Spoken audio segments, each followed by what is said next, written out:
Queridos irmãos, o Evangelho começa hoje dizendo que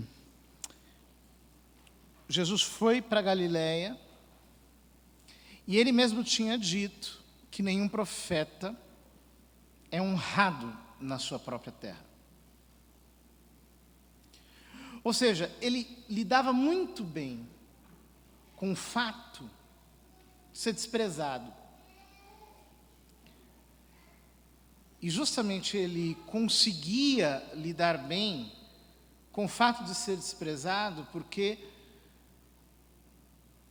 ele mesmo disse de si: aprendei de mim que sou manso e humilde de coração. Ora, essa semana nós vamos falar, como eu anunciei ontem, sobre essas portas, estas 7 portas pelas quais o inimigo tem poder sobre nós. Nos controla, influencia a nossa vida e faz com que nós sejamos, por assim dizer, alvos fáceis das suas manobras. E a metáfora das portas, ela é útil para nós entendermos exatamente como fechá-las. E qual é a chave para fechá-las? Cada porta, por assim dizer, ela tem como que 3 partes. Por quê? Eu dizia ontem que os nossos sentidos são as nossas portas para o mundo. Mas quando o pecado entra em nós, então ele entra pelos sentidos, se instala na imaginação, para de lá se instalar no intelecto e, por último, na vontade. Então, essas três partes de cada porta são todas metáforas. Eu estou utilizando uma linguagem simbólica, simplesmente para mostrar como os pecados capitais têm uma influência sobre a nossa imaginação, o nosso intelecto e a nossa vontade. Hoje nós vamos falar sobre a porta da soberba, que é a pior de todas. Porque o pecado da soberba é o pecado de Lúcifer. É o pecado característico do demônio. É o que há de mais demoníaco do ponto de vista dos pecados. Portanto, se nós somos imagem e semelhança de Deus, Deus nos fez da terra, do humus. Jesus diz: aprendei de mim que sou manso e humilde. Humildade vem de humus. A soberba é o que nos faz nos tornarmos imagem e semelhança do demônio. E é por isso que ele se esmera tanto em alimentar a nossa soberba. Porque na medida em que nós alimentamos a nossa soberba, ele se alimenta dela. É, por assim dizer, o prato mais requintado com que nós servimos a Satanás. É o pecado da soberba. O que é a soberba? A soberba é essa alta apreciação que cada um tem de si mesmo. É, por assim dizer, o amor próprio levado até a sua manifestação mais externa. Santo Agostinho diz na Cidade de Deus que 2 amores construíram 2 cidades. O amor próprio até o desprezo de Deus construiu a cidade dos homens. E o amor de Deus, até o desprezo de si,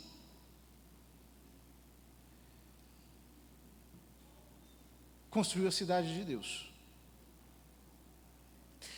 Portanto, nós temos dois amores que concorrem: o amor divino e o amor próprio. E o que acontece é que o amor próprio é tão sorrateiro que ele acaba usando até a matéria das nossas virtudes, até aquilo que a gente faz de bom.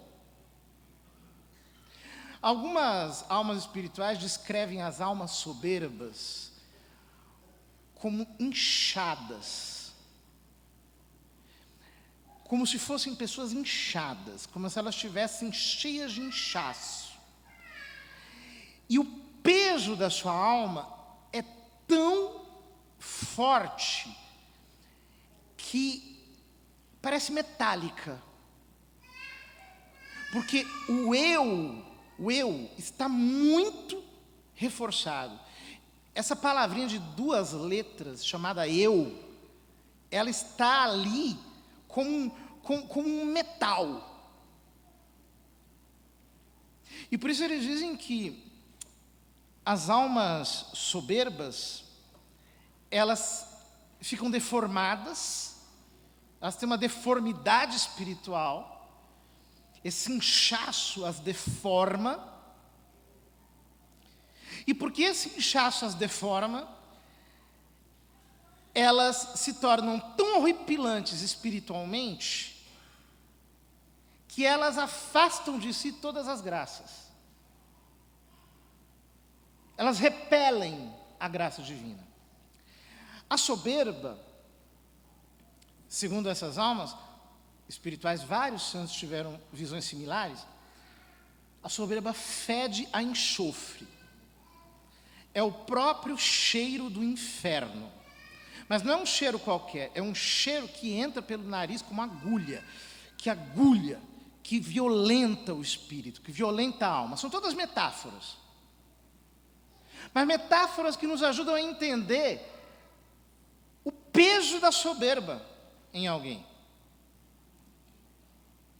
E como esse pecado, o pecado da soberba, ele precisa ser enfrentado. Nós não podemos lidar com ele de maneira qualquer. Ele é o veneno de Satanás plantado no Éden. Ele é o próprio veneno do diabo.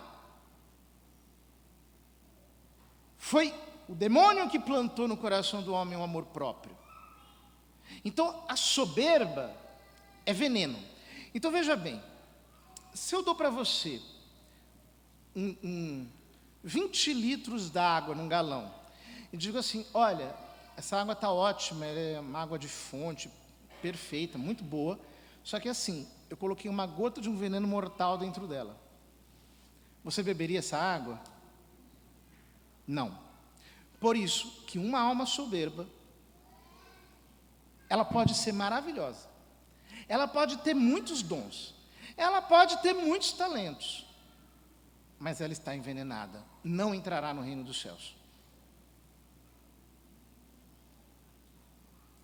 A soberba estraga a nossa alma. A soberba faz com que a nossa alma talhe. Ela não é agradável a Deus. Ela não é como um perfume de suave odor. Ela é como um enxofre de péssimo odor. As três partes da soberba, segundo a metodologia que eu estou utilizando aqui, elas são as seguintes.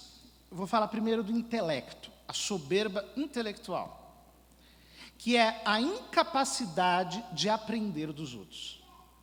Você não quer aprender de ninguém. É aquela pessoa que diz assim, mas eu já sei isso. Eu já sei. Aí alguém quer falar, ela despreza.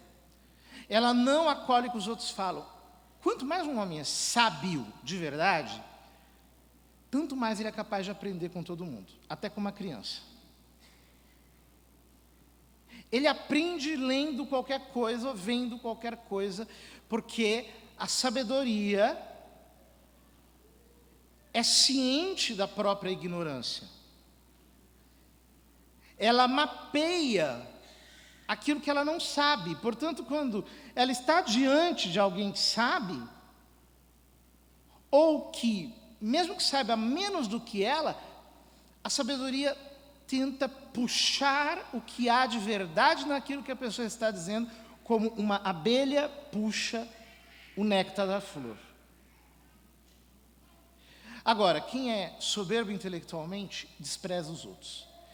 Se considera muito inteligente, se considera muito brilhante, se considera acima, se considera... E às vezes é verdade, e aí, pior para ele. Pior. Porque no seu intelecto, a soberba está instalada como cimento. Não consegue quebrá-la. A soberba na vontade é a incapacidade de obedecer. Então, a pessoa sempre quer fazer a própria vontade. Sempre. Sempre quer fazer a própria vontade. Então, ela não quer se submeter a ninguém. Sabe aquela pessoa que sempre tem os seus esquemas, sempre, tipo assim, corre por fora? Ela escapa. Ela não tem docilidade. Ela não é alguém que, por exemplo, chega ao seu superior, todo mundo tem alguém que lhe é superior, né? E se submete, e consulta, e pergunta. Não, ele quer fazer a vontade dele.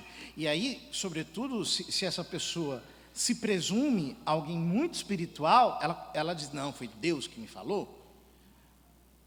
Quem que é o Papa para mandar o contrário? Nós estamos vivendo hoje na igreja um clima de profunda desobediência, de rebeldia.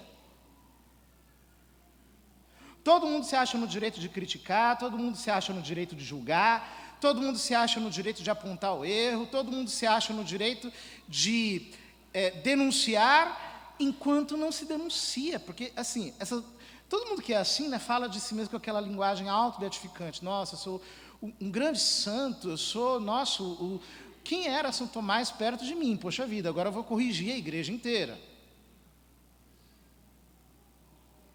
É essa soberba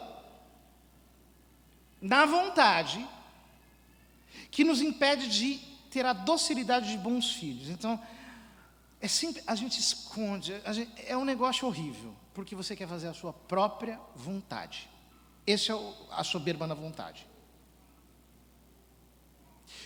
E a soberba na imaginação?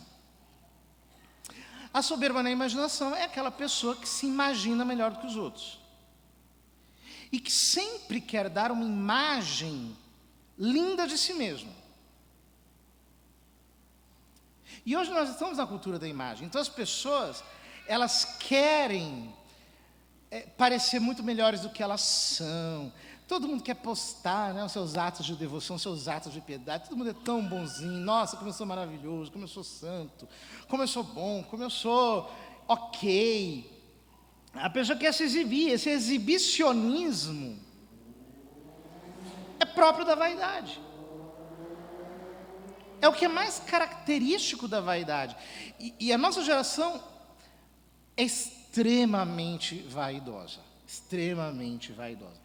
Todo mundo o tempo inteiro se preocupa demais com a própria aparência. Bom, eu estou condenando, portanto, quem cuida da própria aparência? Não estou condenando. Por quê? Porque é preciso, né? Você não pode se esculhambar também. Mas é preciso ter moderação. É preciso ter moderação. Por quê? Não é a tua carcaça que vai te levar para o céu.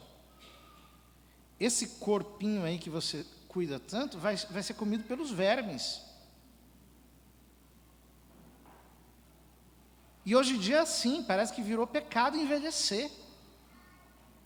Todo mundo faz tratamento anti-age, para ficar jovem.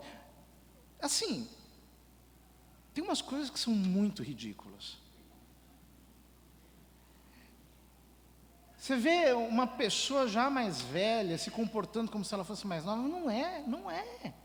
Não é a verdade. A verdade é bela. Agora, quando eu quero falsear, é porque eu tenho uma imagem de mim mesmo que é superior aos outros. Então, essas pessoas que elas se imaginam muito boas, o que acontece com elas? Elas não conseguem perdoar os outros. Não consegue. Qualquer coisa que as pessoas fazem fica profundamente magoada, porque, nossa, estou mortalmente ofendido. A gente não é tão importante assim, por favor. A gente não é tão importante assim. Né? Às vezes tem pessoas que entram numa neura, né? Tipo assim, mais de uma vez já aconteceu comigo. Padre, o senhor está chateado comigo? Desculpa, por quê? Você fez alguma coisa? Não, é que o senhor passou por mim. Eu falei, não, minha cara é feia mesmo, filho. Vocês não acostumaram ainda. Quer dizer, nós não somos tão importantes assim. Nós temos que tirar a importância de nós. Essa vaidade, ela nos destrói. O cristão tem que moderar isso, é preciso moderar isso. Vocês vejam, ontem o meu irmão me contava que descobriram agora um tratamento para calvície, que custa R$15.000.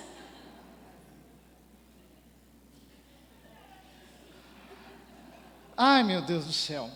Eu vou mostrar uma coisa para vocês aqui. Me dá o microfone. Tem microfone de mão? Me dá aqui que eu vou lá para o meio da igreja. Eu preparei umas imagens aqui para vocês. É o seguinte, o engraçadinho fez uma montagem com a minha foto. Cadê? Tá ligando? Ah lá. Colocaram barba na minha cara para ver como é que eu ficava, né? Aí eu falei que ficava que nem um cão pug. Parece um cachorro. Passa a próxima.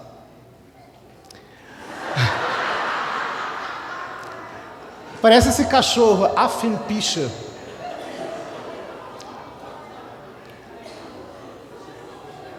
Já pensou? Outra. Grifão de Bruxelas. Ou um urso panda, depende do gosto. Coisa ridícula, né? O que eu estou querendo falar para vocês? É que a vaidade é ridícula. É ridícula. Tanto faz ter cabelo ou não ter. Tanto faz. A gente precisa cuidar da saúde, mas assim, é demais. É demais. O quanto a gente se preocupa com esse negócio chamado vaidade. Por quê? Porque nós temos uma autoimagem elevada demais. O problema é o seguinte, é quando a vaidade, ela se torna espiritual. Por quê? Porque essa vaidade mais grosseira, ela é até fácil de identificar. Mas a vaidade espiritual, ela se camufla. E por isso a pessoa, ela começa a anistiar a soberba, por razões espirituais. Então, por exemplo, é aquela pessoa que ela começa a rezar, mas assim, ela tem que falar para os outros.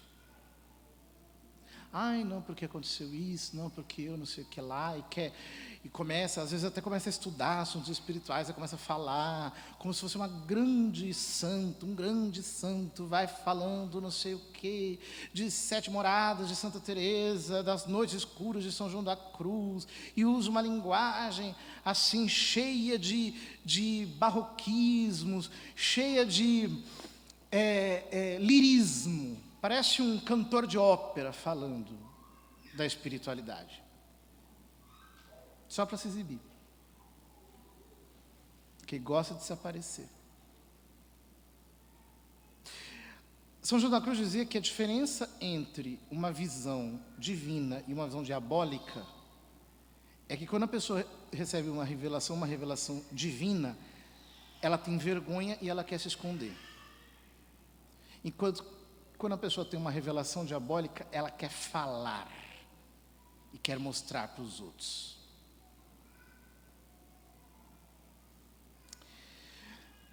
E é por isso que, quando o demônio encontra alguém que tem a soberba espiritual, o que ele faz? Ele começa a aumentar o fervor dessa pessoa.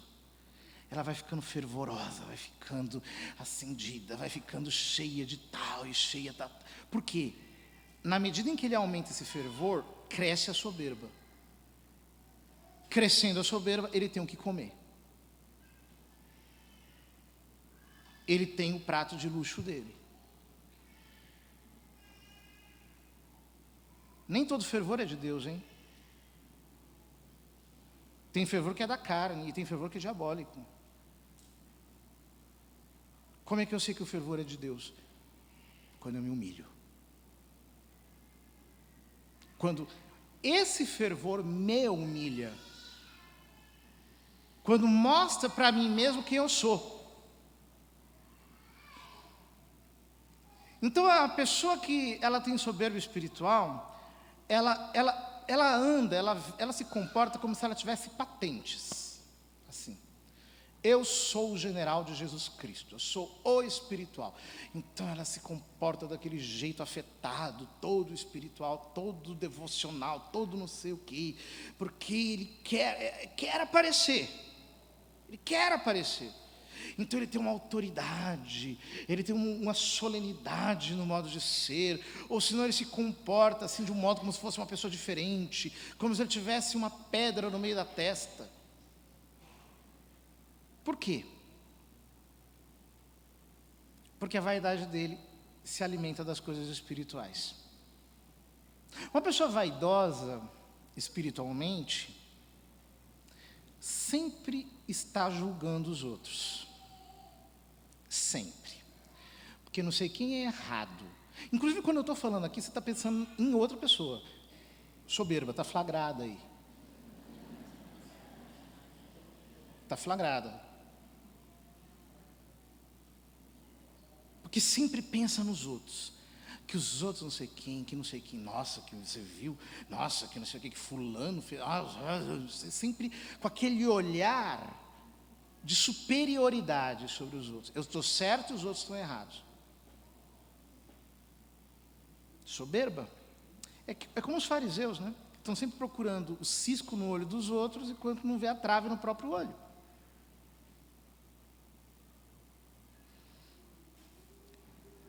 Uma pessoa que tem soberba espiritual, ela tem uma dificuldade muito grande com o seu mestre espiritual. Ela ajusta um mestre para ela. Então ela quer alguém que diga o que ela quer ouvir. Então, por exemplo, quando o diretor espiritual, o confessor, o padre diz assim, olha, você vai fazer o contrário do que você quer. Não é isso. Você vai se humilhar. Nossa, ela se encrespa. Onde já se viu, não sei o quê. Poxa vida. Ou não fala nada. Faz que é humilde para fazer a própria vontade. E dá no pé. Não quer aprender de ninguém. Ah, já sabe. Ai, que não sei o quê. Olha, eu vou dizer uma coisa para você. Se você não aprender a ser ovelha, não adianta você querer ensinar os outros. O teu lugar é no banco. Ah, mas nós temos que beber de muitas fontes. Tudo bem. Se você quer ser vadio, para fazer no fundo o que você quer, a tua própria vontade, você vai continuar a vida inteira com este demônio dentro de você. Porque é preciso se submeter. Isso é muito importante. É muito importante. Esse pensamento revolucionário que está solto. Todo mundo quer ser mestre, todo mundo quer ensinar. E hoje em dia está assim, a pessoa se converteu ontem, hoje já está dando curso sobre tal. A pessoa, ontem ela conheceu a Deus, hoje ela já está querendo dar direção para os outros. Pelo amor de Deus. Anda pelo menos 10 quilômetros. Não querem mestres. Eles se julgam mestres. E por isso escolhem os confessores. Tem gente que é assim, tem o confessor de pecado grave e o confessor de pecado venial. Então, quando é com um pároco, a pessoa só vem falar coisas assim, eu errei a terceira Ave Maria do quarto mistério doloroso do Rosário. Ela fala amenidades. E quando é para contar pecado cabeludo, ela vai na outra paróquia. Aí a pessoa diz assim, não, é que eu tenho vergonha de confessar com o padre. Não, você não tem vergonha de confessar com o padre. Você tem vergonha de mostrar quem você é. Você é soberbo. Por quê? Eu não estou aqui para julgar ninguém. Estes ouvidos já ouviram de tudo na vida. Você está achando que vai contar alguma novidade? Não, é que você se dá importância. Então você se julga importante e você não pode ter a sua imagem manchada. Está percebendo a soberba? Como ela se esconde? Você sempre quer o que é bonitinho, sempre. E hoje tem um catolicismo estético, que todo mundo quer só o que é bonitinho, só o que é tal, só o que tem assim. Soberba. Soberba.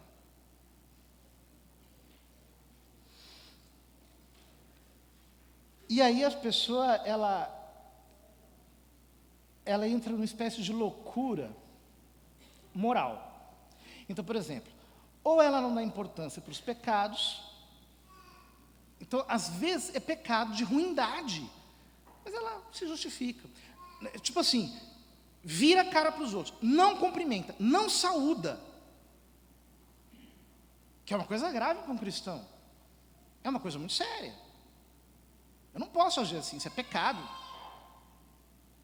Virar a cara para os outros, tratar os outros de uma maneira com superioridade, né? ou faz aquele bico.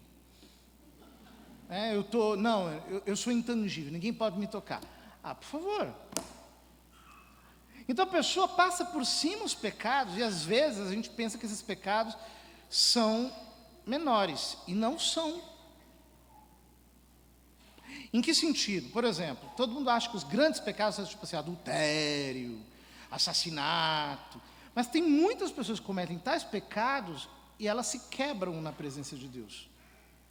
Enquanto o fulano não comete tais pecados, mas se considera o super ungido, o super espiritual, o cara, o milagreiro, o profeta, sei lá mais o quê, enquanto que o orgulho dele está subindo cada dia mais.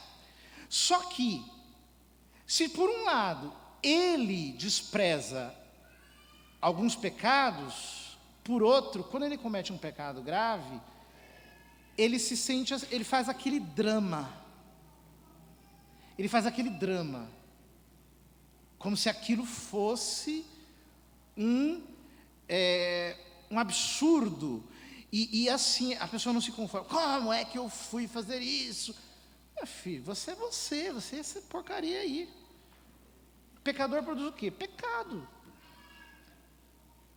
Se você se assusta muito com as coisas que você faz, você é soberbo, você é arrogante, você não sabe chegar diante de Deus, diante do confessor e dizer assim, eu não presto, eu sou ruim, eu sou uma pessoa que não vale nada, eu julgo os outros, eu condeno, eu me sinto melhor. Você não tem esse gosto de desmascarar a sua soberba. A soberba tem que ser desmascarada. Sabe o que você tem que fazer com a sua autoimagem? Você tem que pegar uma marreta e esse espelho interior, você tem que marretar ele, quebrar todinho. É isso que você tem que fazer. Não deixar um caquinho em pé. Pegar a sua autoimagem e quebrar de uma vez por todas. Mas como é que a gente faz isso? Então, eu falei sobre as 3 partes da soberba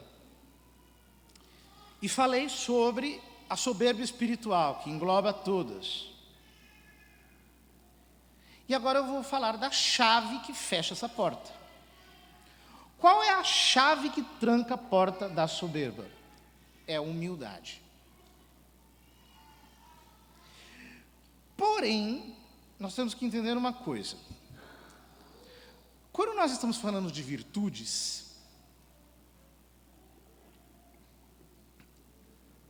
as virtudes, elas não entram de fora para dentro, elas entram de dentro para fora. Então elas começam aqui, no pensamento. O que eu quero dizer com isso? Você tem que ter pensamentos humildes. Subiu um negocinho na cabeça, vai para o chão, se humilha. E como é que você se humilha? Você se humilha do seguinte modo: lembra do pecado mais vergonhoso que você cometeu na sua vida. Lembra. Traz ele bem diante dos seus olhos. E na medida em que ele está diante dos seus olhos, você se humilha. Eu sou isso aqui. É isso que eu sou. Se humilha. Se humilha. Eu não sou essa belezura que eu quero mostrar, eu sou isso aqui. Essa porcaria. Davi diz no Salmo 50, o meu pecado está sempre à minha frente. Justamente por isso. Porque eu tenho que descer para o pó. Eu tenho que me humilhar.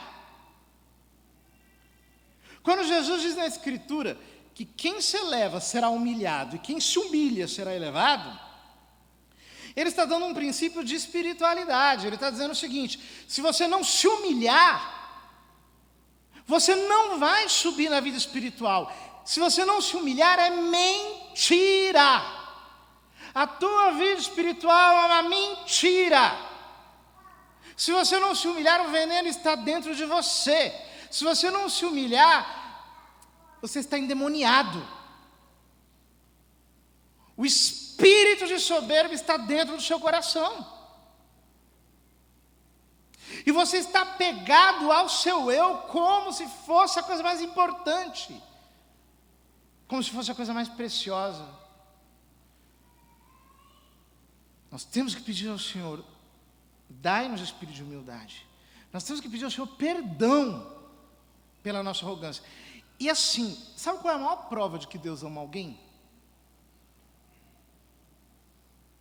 É que Ele vai mandar muitas humilhações. Essa é a maior prova do amor de Deus. Você vai ser humilhado, muitas vezes, escorraçado, muitas vezes. E quando você encontrar alegria nisso, São Francisco de Assis diz que você encontrou a perfeita alegria. Porque a perfeita alegria está aí, em você ser desprezado e dizer, Deus, muito obrigado, porque realmente eu não mereço. Você vê uma pessoa ser promovida e você pensar, louvado seja, Senhor, ela é melhor do que eu. Eu te bendigo por isso. Você vê alguém que você talvez consideraria pior do que você, ou que é mais pecador, e você diz, se eu estivesse no lugar dele, eu tenho certeza que eu faria muito pior, porque eu sou mais fraco, eu sou ruim. Nós temos que olhar para nós mesmos e nos considerar como um piolho, que além de ser pequeno, é ruim. O que Deus deveria fazer era esmagar e destruir. Mas Ele não faz isso porque Ele é misericordioso, Ele é bom.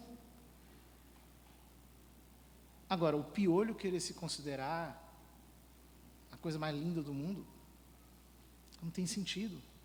Nós temos que nos humilhar. Se você não se humilhar, você não vai crescer. É o princípio do Evangelho. O que é se humilhar? Ter sempre um pensamento mais humilde acerca de si. Eu não mereço nada. Se as pessoas que soubessem quem eu sou, elas não olhariam na minha cara. Falaram mal de mim, nossa, perto de quem eu sou, isso aí é até um elogio. Estão me criticando, Deus, eu merecia muito mais do que isso. Então, não quero nem pensar. Me ofenderam, eu dou até razão. Porque se me vissem por dentro, teriam muito mais razões para me ofender. E aí você vai buscar aquilo que há de mais humilde. Servir os outros. Pedir desculpas ainda quando você tem razão. Ir lá se humilhar. Fala assim, olha, me perdoa, viu? Eu não queria ter feito isso. Me perdoa, olha, me perdoa se eu... Você não fez nada. Você se humilha. Chega naquela pessoa que você não gosta. Liga e pede perdão. Quem que é a tua cunhada que você não gosta, a tua sogra, sei lá quem da sua família, que você é intrigado? Você vai lá, ajoelha, pega o telefone e diz assim, olha, eu estou te ligando para te pedir perdão. Por isso. Você tem que se humilhar. Encontrar grande gosto nisso daí. Grande alegria. Porque quando você entra nesse nadinha que você é, você vai para aquela covinha, você fica ali, você encontra paz.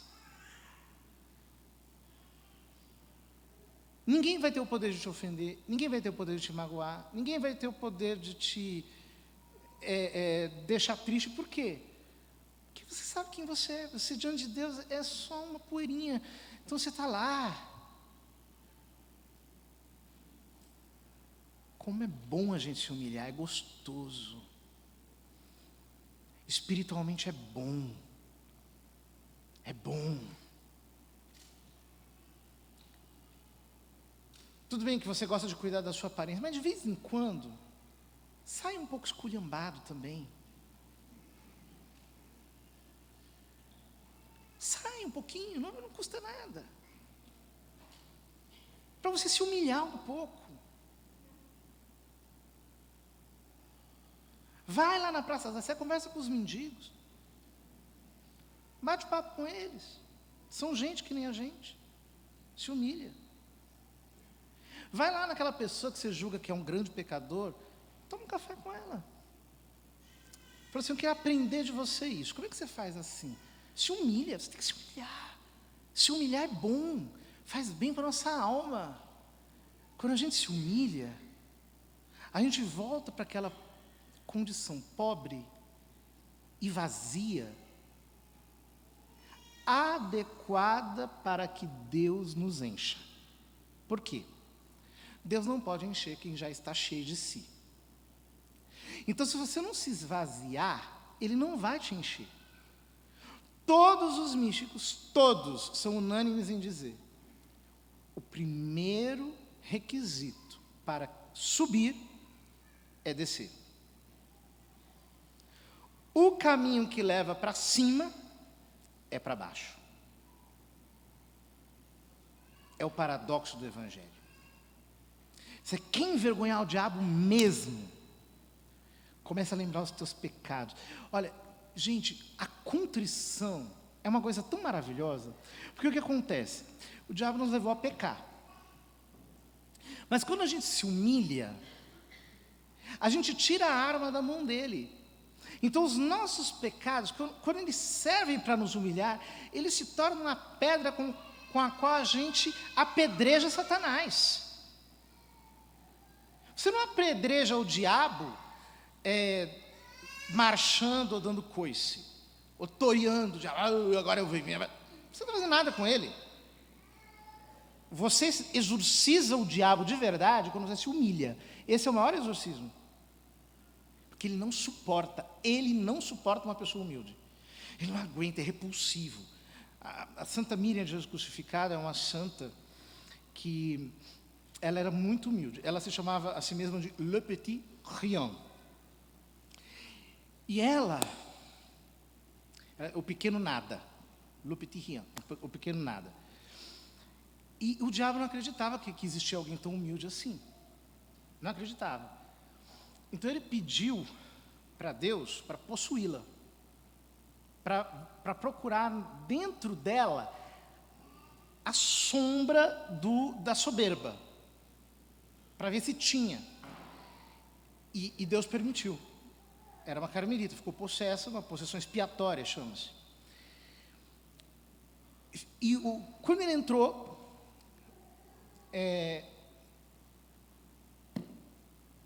ele no primeiro dia já quis ir embora.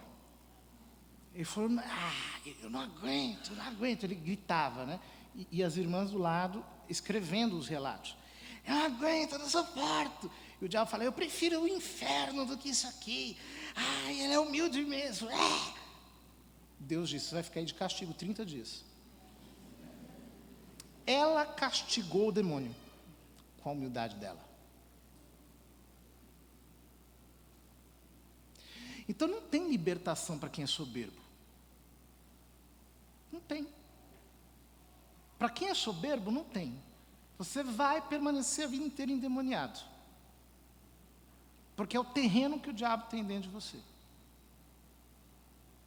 Agora, quando você se humilha, de verdade, de todo o coração, e você tem um pensamento humilde acerca de você mesmo, nada pega em você. Nada. A humildade nos blinda. São João da Cruz dizia que ela é uma cama macia na qual a gente se deita e descansa. E é isso mesmo. Quando a gente se humilha, quando a gente vai para o chão, quando a gente se considera nada, quando a gente se considera ruim, um nada, mas um nada ainda ruim, quando a gente se considera uma gotinha de catarro,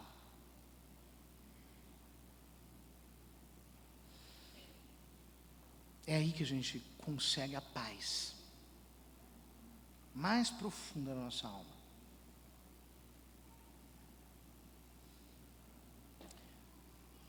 Ontem, na hora da comunhão, alguém catarrou a patena de comunhão. Aí eu fui limpar, na hora da purificação, né? Eu pensava que era uma hóstia. Quando eu passei assim, era catarro. Era catarro. Um pouquinho de catarro, né? É nojento, né? Aí eu pensei comigo, esse catarro que sou eu.